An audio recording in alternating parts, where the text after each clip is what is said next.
Mon nom est Benoît Comtois, je suis directeur adjoint des affaires immobilières pour le C3S du nord de la Nodière. En fait, on n'était pas parti au début de notre plan d'action pour travailler sur matériel putrescible, bien entendu. C'était pas notre premier objectif. Par contre, on a quand même un gros problème dans notre cuisine où on a des broyeurs de déchets, bien entendu, alimentaires. Puis, tous ces broyeurs-là, en tout cas, le broyeur prend la matière, descend au sous-sol, à peu près 200-300 pieds de plomberie avant de s'en aller vers un compacteur à déchets. Le compacteur, lui, on en retirait l'eau, ça tombait dans le compacteur, l'eau retournait, donc on avait vraiment une boucle. Le problème qu'on avait avec ça, c'était vraiment un gros problème d'odeur à la cuisine. Là, si jamais quelqu'un avait le malheur d'arrêter la pompe pendant la nuit, le premier qui rentrait le matin, là, il savait que c'était passé quelque chose assez rapidement. Donc, on a essayé tant qu'à régler ce problème-là, on travaillait sur des broyeurs à déchets. À un moment donné, le flag a été levé par un membre d'équipe disant mais pourquoi faire qu'on n'avance pas tout de suite notre projet d'essayer de voir qu'est-ce qu'on pourrait faire avec ces matières-là. D'où l'idée du compostage. Notre première idée, c'était de faire 100% sur notre terrain ici. CHADL a la chance d'avoir plusieurs arpents de terrain encore de disponibles. Donc, on s'était dit, on va composter directement à la sortie de la cuisine. On va déjà commencer. Dans le fond, l'objectif, c'était de mettre un composteur directement à la sortie de la cuisine, composter, puis même si après ça, il y avait un certain délai avant de pouvoir utiliser le compost, on était pour mettre ça sur notre terrain. Donc, on a regardé cette option-là, mais il faut quand même savoir que le ministère de l'Environnement met quand même certaines règles, dont la règle du 250 mètres d'un bâtiment. Fait que là, 250 mètres, mettre le composteur, on se retrouvait avec une espèce de distance dans notre processus qui ne fonctionnait plus. Fait qu'on a regardé d'autres alternatives. On a aussi regardé pour jamais, tout simplement, il y avait une entreprise qui viendrait chercher nos matières pour le composter. Ça se faisait pas à coût nul, bien entendu. Puis là, on est rendu à une nouvelle option, un déshydrateur thermique qu'on a trouvé en faisant des recherches un petit peu partout. Puis là, on commence un projet pilote aujourd'hui même pour une durée de 3 mois.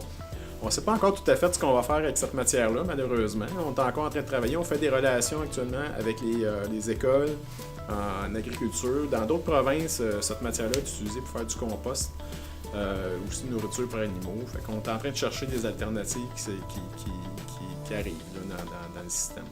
Donc, les recherches continuent. Nous autres, on parle le projet pilote où on va vraiment déshydrater de la nourriture, nos déchets de table qu'on a ici à l'intérieur du CHADL. Puis à partir de là, on va voir qu'est-ce que l'avenir va nous réserver.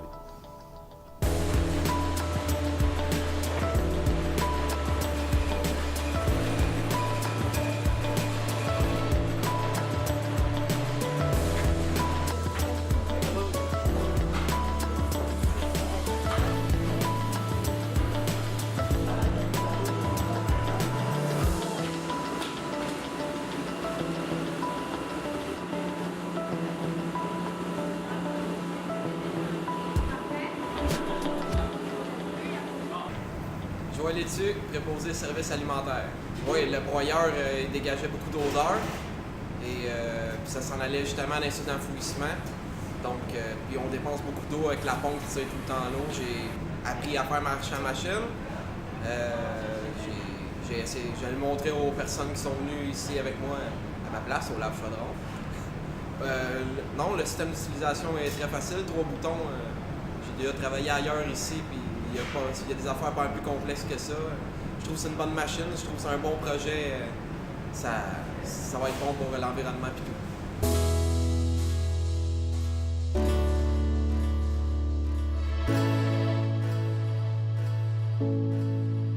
Bonjour, mon nom est Régent Thibault, je suis coordonnateur de la logistique hôtelière au C3S du nord de la Nodière. Mon occupation regroupe les services d'hygiène et de salubrité, des services des activités d'alimentation et de buanderie-lingerie. En fait, j'ai été agréablement surpris de voir un peu comment les employés ont ajusté leur façon de travailler. Parce que, veut pas, quand on prend la matière, on la jette, c'est pas tellement compliqué. Lorsqu'on prend une matière putrescible et qu'on doit la déshydrater avant d'en disposer ou de la valoriser, ça suppose qu'il faut changer nos habitudes de travail, donc une façon de travailler. Et j'ai vu une excellente collaboration des employés par rapport à la recherche de solutions pour mettre en place les façons de faire qui fait que cette matière-là est maintenant déshydratée et va éventuellement avoir une certaine valeur sur le marché, j'en suis persuadé. Bon an, mal an, pour le centre hospitalier, on génère environ 850 tonnes métriques de déchets. Sur ce 850 tonnes-là, il y a environ un peu plus d'une centaine de tonnes de matières putrescibles, ce qui est quand même un pourcentage important des matières qu'on envoie au site d'enfouissement. Donc, si on peut détourner cette matière-là, et d'autant plus y donner une valeur, donc on peut faire quelque chose qui apporte une valeur ajoutée, je pense que ça va devenir excessivement intéressant. En fait, les matières putrescibles qu'on envoie au compacteur, je pense qu'il y avait moyen de faire d'autres choses avec cette matière-là. Actuellement, on ne se cassait pas la tête, on envoyait tout aux déchets, au site d'enfouissement. Mais je pense qu'il y a façon de donner une valeur à cette matière-là. Actuellement, au site d'enfouissement, on doit payer des redevances pour chacune des tonnes métriques qui est envoyée au site d'enfouissement. Donc, si on envoie moins de tonnes à l'enfouissement, c'est sûr qu'on a une économie importante au niveau de nos matières résiduelles qui sont envoyées qui font partie de nos déchets comme tels. Donc, si on a plusieurs centaines de tonnes, on parle d'environ une centaine de dollars par tonne métrique. On pense économiser plusieurs milliers de dollars par année au niveau du détournement de cette matière-là qui ne sera plus envoyée au site d'enfouissement.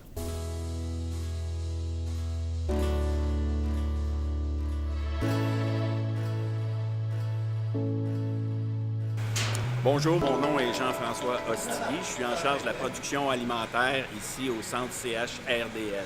Oui, disons que ça a été pour moi le plus beau succès parce qu'en fait, il y a eu beaucoup de consultations. On n'est pas arrivé puis on a installé la machine là puis on a dit « Salut Luc ». On savait très bien que chaque poste a ses contraintes, puis chaque employé a sa façon de penser.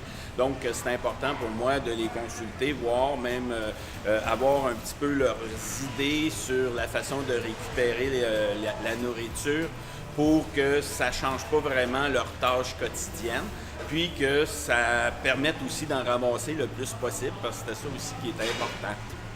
Mon nom est Maude Lorrain, je travaille ici aux cuisines, au CHRDL de Joliette.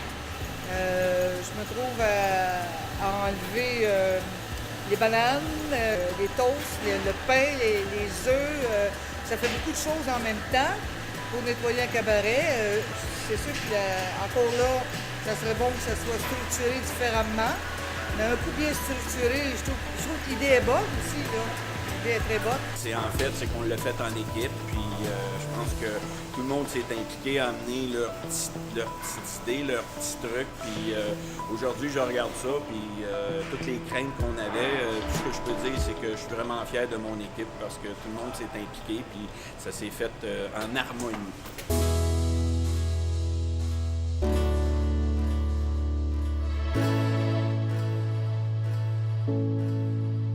Bonjour, je m'appelle Mathieu Desmarais, je suis conseiller en bâtiment au C3S du nord de Lanaudière. Mais premièrement, je trouve que c'est une technologie très intéressante puisque pour un établissement de santé, on n'a pas toujours une empreinte physique ou l'espace physique dans le fond pour pouvoir implanter, mettons, un composteur qui demande beaucoup d'espace puis aussi un processus un peu plus complexe pour la gestion des résidus. Cette technologie-là, dans le fond, elle s'intègre facilement dans le fond de notre environnement au niveau dans le fond, de la cuisine et de nos installations.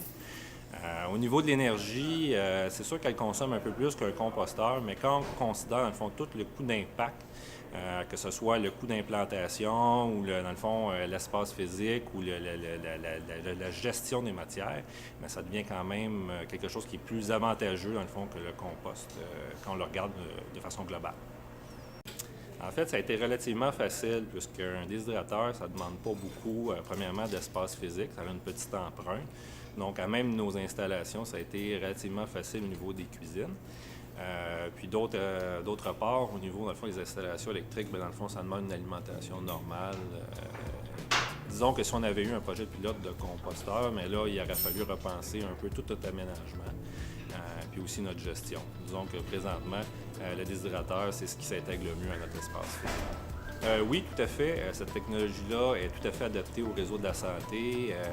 Dans le fond, tous les établissements qui consomment un volume important de matières putrescibles est susceptible d'utiliser cette technologie-là. je crois que tous les centres hospitaliers et CHSLD devraient s'en doter. Dans le fond, toute cette belle matière, dans le fond, qu'on utilise, ça a encore une énergie, dans le fond, une valeur, une utilité. C'est dommage de l'envoyer, dans le fond, directement au site d'enfouissement. C'est pourquoi je pense que ça fait partie un peu de notre devoir de devoir la traiter.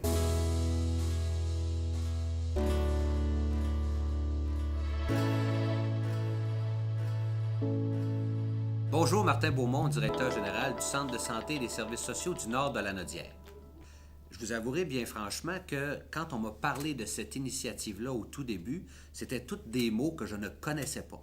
Donc, la mobilisation qui a émané de ça dans nos services alimentaires est absolument phénoménale. Et la quantité de déchets, quand on m'a apporté les évidences de ce qu'on faisait avec ces choses-là, je vous dirais que c'est fantastique de voir les résultats concluants de la quantité de déchets qui a diminué, mais également le potentiel de récupération qu'on peut en faire, et on peut qu'être fier des résultats à ce jour. Je vous dirais que faire du développement durable, c'est par ricochet travailler sur tous les déterminants sociaux de la santé en même temps. Avoir un environnement sain, avoir un environnement qui favorise le bien-être et le mieux-être, c'est aussi ça le travail d'un centre de santé. Donc, je pense que nos actions de développement durable s'inscrivent totalement dans la création d'un environnement sain et un environnement qui fait la promotion du bien-être et du mieux-être. Quand nos intervenants terrain nous apportent des solutions, des idées géniales, puis qu'ils voient que la direction générale est derrière eux pour les soutenir dans la mise en œuvre de leurs innovations, je pense que c'est la clé du succès pour garder des équipes hautement mobilisées. Et tout ça, à la fois les pratiques novatrices, la haute mobilisation des intervenants, bien, je vous dirais que c'est des actions totalement en lien avec ce qu'on veut devenir comme organisation, une organisation qui se distingue par ses pratiques novatrices, sa performance et le haut niveau de mobilisation de ses intervenants.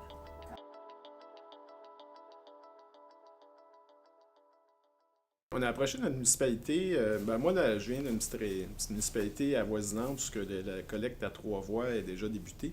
Fait qu'on a quand même été voir la municipalité, voir c'était quoi l'objectif, où c'est qu'ils s'en allaient avec ça. C'est sûr qu'on sait que le projet de développement durable du gouvernement veut que 100% des matières soient compostées en 2020. Donc, il devrait aller vers cette direction-là, mais il faut quand même penser que nous autres, juste la cuisine du CHRDL, on génère à peu près 150 tonnes de matières putrescibles par année. 150 tonnes, la municipalité nous ont regardé avec des gros yeux en disant « je sais pas trop comment on va s'occuper de vous autres ». Mais quand même, justement, ils appellent quand même assez régulièrement, prendre des nouvelles, voir comment ça avance, voir aussi comment ils pourraient nous aider, mais c'est pas simple, étant donné la grosseur de notre établissement. La quantité aussi des matières qu'on va générer.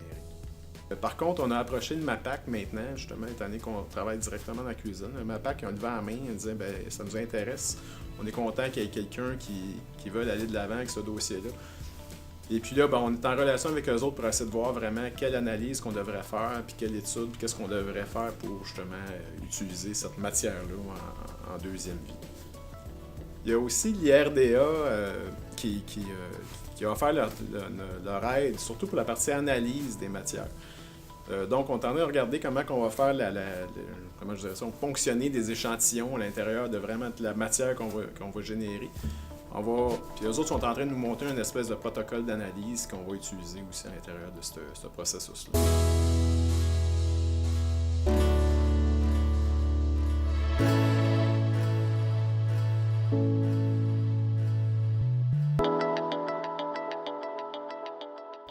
Mon nom est Nathalie Robitaille, je suis conseillère pour Synergie Santé-Environnement. Depuis plusieurs mois, le C3S du Nord de Lanaudière, donc le Centre hospitalier régional de Lanaudière, mène à bout de bras un projet qui vise en fait le traitement de la matière organique putrescible par déshydratation thermique. Il y a un processus qui a été fait en amont en fait du projet pilote de déshydratation thermique, c'est-à-dire une caractérisation des matières organiques putrescibles des services alimentaires, une recherche exhaustive sur les différents modes de traitement.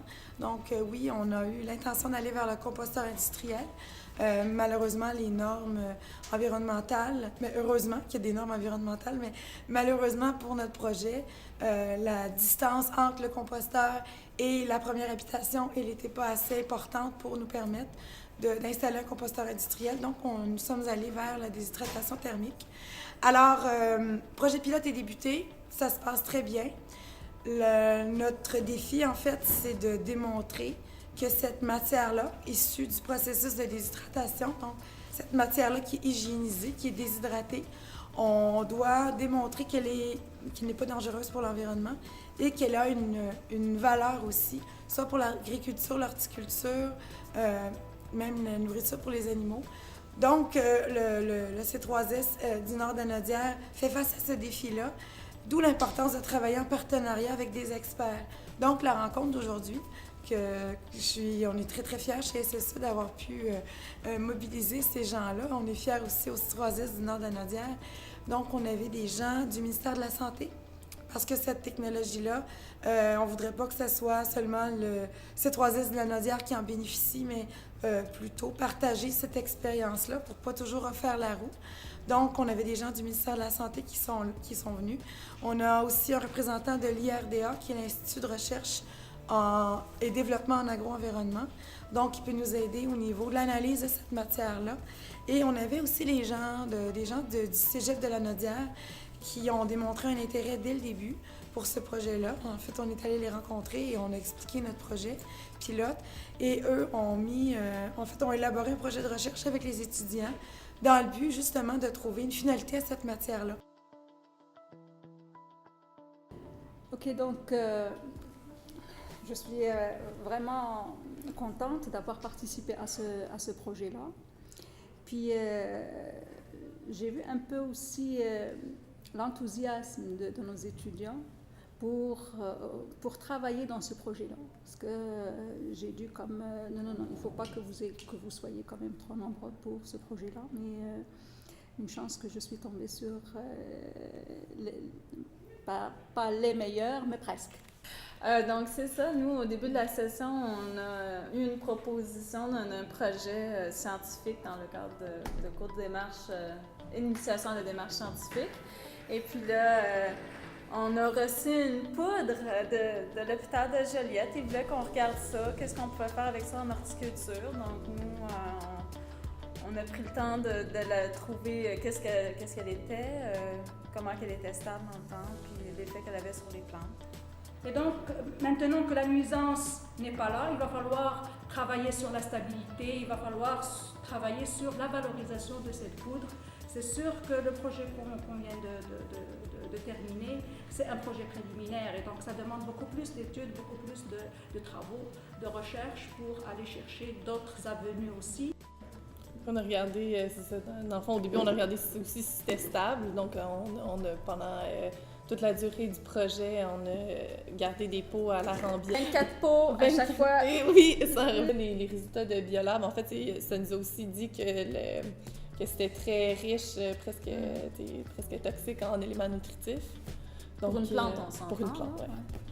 Oui, c'est déshydraté, fait que c'est très concentré, là, c'est correct. Fait que là, dans le fond, ce qui est intéressant après ça, c'est de voir au niveau de la croissance et du développement de ces plantes-là. On l'a pas dit encore, mais c'est radis pinard. Mais oui!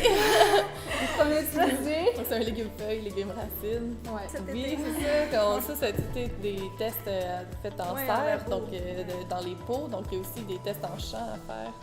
Peut-être ça favoriserait justement la vie microbienne. En gros, c'est vraiment une amorce qu'on a fait. Fait qu'on ouvre le chemin un peu, puis là, il y a tout plein de questions, puis on a hâte d'avoir des réponses en continuant les recherches.